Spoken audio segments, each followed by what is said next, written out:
గీతిక రామచంద్ర పీఠానికి ప్రత్యేక అభినందనలు. అదేవిధంగా గీతిక రామచంద్ర టీవీ చూసిన ప్రేక్షకులకి నా యొక్క నమస్సమాంజలి.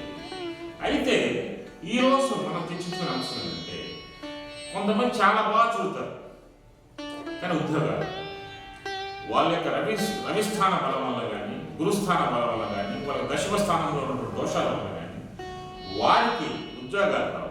ఇలా ఉద్యోగాలు రాని వాళ్ళు ఎవరైతే ఉన్నారో ఈ భారతదేశంలో, ఇలా ఉద్యోగాలు రాని వాళ్ళు ఎవరైతే ఉన్నారో, ఇక్కడ ఉద్యోగం కోసం అంటే గవర్నమెంట్ జాబ్ కోసం కానీ, ప్రైవేట్ జాబ్ కోసం కానీ, ఏ జాబ్ కోసం అయితే సూర్య భగవానుని ఈ ప్రత్యేక పూజలు జరపాలి. అదేవిధంగా యోగం కోసం ఆంజనేయ స్వామిని, అమ్మవారిని పూజించినట్లయితే వాళ్ళ ఉద్యోగ అవకాశాలు వచ్చే అవకాశం ఉంటుంది.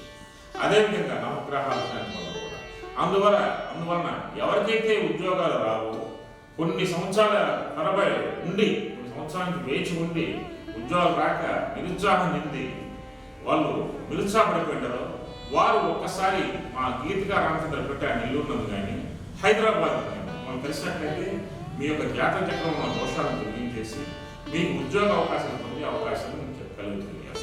అదేవిధంగా ఇక్కడ ఉద్యోగం పురుష లక్షణం అన్నారు. అదేవిధంగా ఈ మధ్య స్త్రీలు కూడా, లేడీస్ కూడా బాగా ఉద్యోగాలు చేస్తున్నారు. సాఫ్ట్వేర్ రంగం కానీ, వైద్య రంగం కానీ, విద్యారంగం కానీ, అడ్మినిస్ట్రేటివ్ కానీ, పోలీస్ కానీ.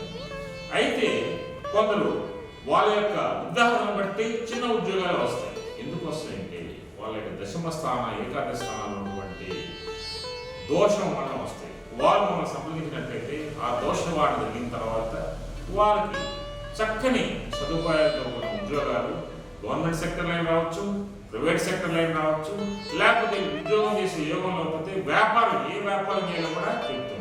ఆ సరైనటువంటి వ్యాపారాన్ని కూడా చేసుకోవచ్చు.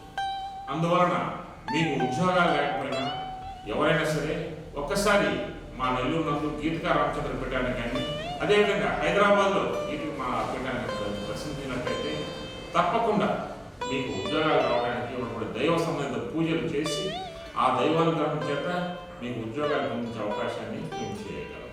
ధన్యవాదాలు. Thank you.